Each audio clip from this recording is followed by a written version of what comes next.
Hi, and welcome back to Algebra 1. Our goal for today is to continue working with, if I'm provided with a linear equation, can I create a table of values or table of solutions, or what's sometimes called an input-output table that contains four locations or four solutions on that line, so that we can use those four solutions to help us connect and draw the graph of the infinite, never-ending amount of solutions, because these are straight lines and lines go on forever, meaning there's a never-ending amount of ordered pairs that are locations on that line. So today we're sticking with these formats up here: proportional relationship form, slope-intercept form, point-slope form, standard form, and function notation form of our lines. No special cases yet. So we're going to have both a variable x and a variable y in our equation to start. And we'll know that they are linear relationships because our highest degree on x is a 1. Or the power on x is a 1. Please remember, we're going to try to get our function form first. Once we have our function form, we want to look at that coefficient in front of x to help us pick out x values that will give us perfect locations on our line instead of locations that are tricky to use. So my suggestion is to use this -1, 0, 1, and 2 when it doesn't matter, right? When our coefficient here in front of x is a whole number, -1, 0, 1, and 2 is my suggestion. It'll give you the best chance so that you don't have to do this task of renumbering, which is a little bit tricky or time-consuming to do.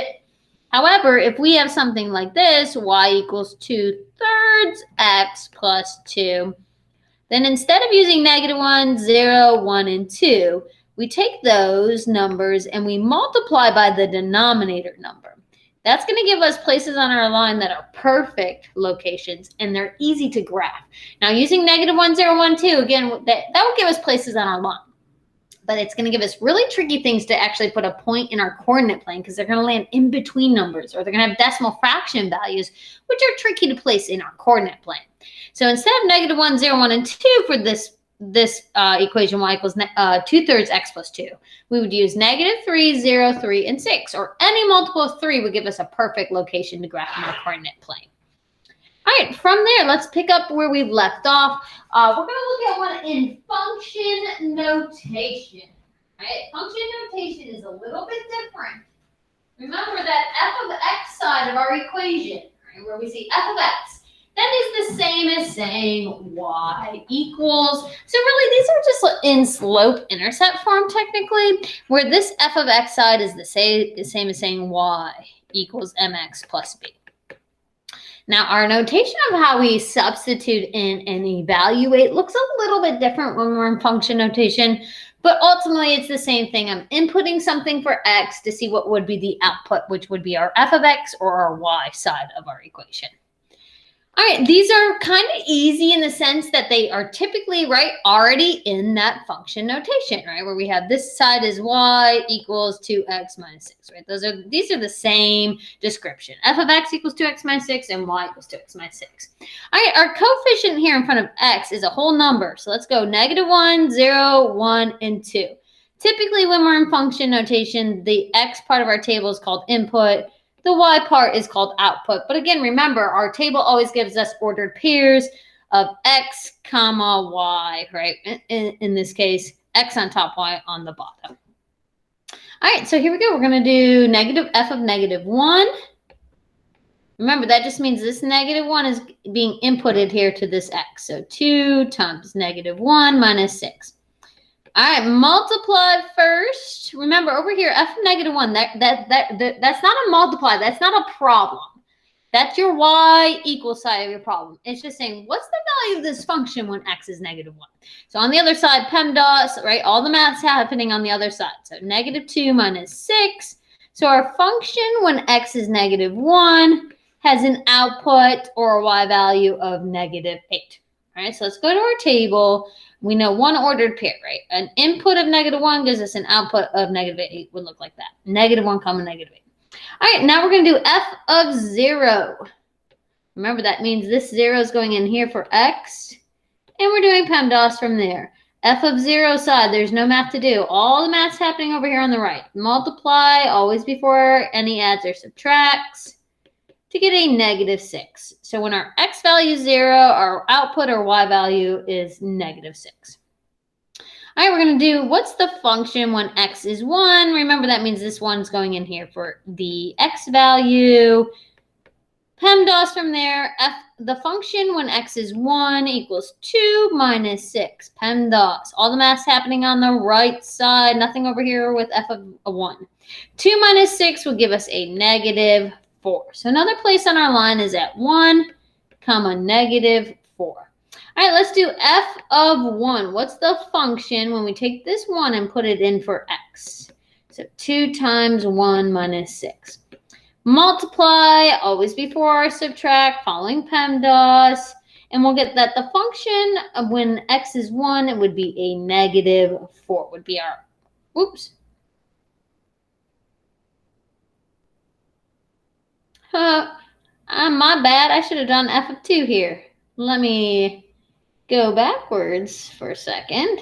I did the same one twice. Let's do f of 2 times 2. All right, we get a 4 minus 6, which would give us a negative 2. My fault for doing duplicate there. All right, so f of 2 would give us a negative 2.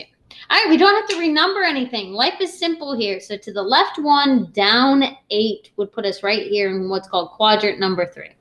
This point here is on our y-axis. It's our y-intercept, 0, down 6. To the right 1, down 4. To the right 2, down 2. All right, now we have 4 perfect spots. They line up in a line, so it's looking correct. We need to take our ruler. Remember, I want your line to stretch the entire distance, as much of your line you can show as possible in your coordinate plane. Make sure up here and down here needs arrows. If you're doing this on a computer, you have to add the arrows to because it's going to default to just like endpoints or what's called a line segment, so be careful. All right, let's try another. Number 5, we're going to be given standard form here to start, which means we don't have function form or y equals format because we're going to have an x term, a y term equaling a constant term to start. We'll still know it's a line because our degree here on x is a 1, but it's just not in that y equals format to start. So we want to rearrange so that we get y equals. Once we have y equals, we can pick out x's that will give us perfect y locations that are easy to graph, and then we can make our picture version of our graph. So negative 2x plus 3y equals negative 9. All right, we want to solve for y first. So this is our side we're focusing on. We need to get rid of this minus 2x before I deal with this 3 times y. So we're going to add, and the amount is a 2x to both sides. All right, well, we did one side, we got to do the other. Now, be careful over here. These are not like terms. They do not go together. Please do not say that that becomes 7x. Doesn't work. So negative 9 plus 2x. All right, now we got to deal with the times. So we're going to divide both sides by 3. Now, dividing both sides means I'm really going to divide every term on both sides by 3. And then we're going to go term by term and simplify. So these simplify to get y. Negative 9 over 3 would simplify to just negative 3. And then 2/3 can't be simplified. So this is going to stay as 2/3 times x. All right, now we need to think. Can we use negative 1, 0, 1, and 2? Or should we pick something better? So in this case, in front of x is a fraction of 2/3. So we want to take these and multiply them by 3 to get better x's that give us perfect y's. So negative 1 times 3, right here we'd use negative 3. 0 times 3, 1 times 3, and 2 times 3. All right, those will be simple, easy, perfect locations that give us y's that are easier to graph and land perfectly on our sort of our grid in our coordinate plane. All right, let's do our math. We're using a negative 3, a 0, a 3, and a 6.